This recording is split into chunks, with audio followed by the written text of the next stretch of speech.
kids, it's me, Miss Lisa, here today for another Sunday school story. Have you ever felt strong and courageous? I know it's not something you feel all the time, just when you need to be brave. And today's story, we're going to talk about a guy named Joshua who had to do just that.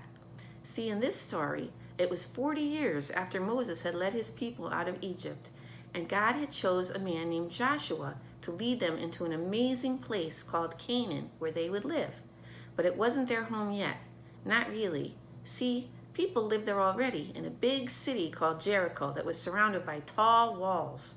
They had heard how God had led his family by doing a lot of amazing things.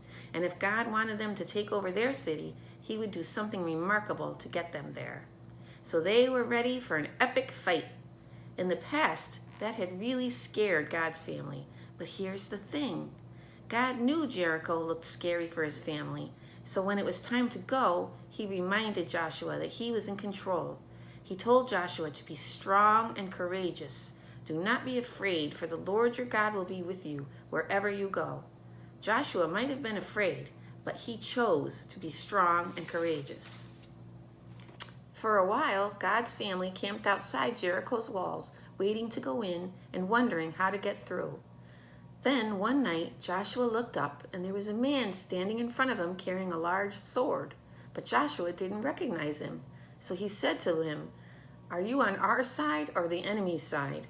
The man said, "Neither. I am on the Lord's side." At that moment, Joshua realized that it was God appearing as a soldier. He fell on his face and he worshiped him. God was definitely with him and would lead the Israelites into Jericho. After that, God explained to Joshua how to get through Jericho's walls. He told him to get the people and to march around the city once a day for 6 days, and to have 7 priests lead them with trumpets made out of ram's horns, blowing their horns as they marched. But the people were to be very quiet and not say one word. Then, on the 7th day, they were to march around the city 7 times, with the priests and their horns leading the way. And when they were finished marching, the people were to all shout at once, and the walls of Jericho would come crashing down. Now Joshua was wondering how horns blaring and people shouting would knock down those huge walls. But he decided to trust God and do what he said. And guess what happened? They did fall. God helped them get through an impossibly tall wall and move into their new and beautiful home. And through Joshua, God would continue to help his family. Joshua became so sure of God's powers that he was able to help others become strong and courageous, just like God had helped him. And that's the story of Joshua. And do you want to know the best part? God appeared as a man to show Joshua that he would fight for his family and bring them safely to their new home. And Joshua had nothing to fear.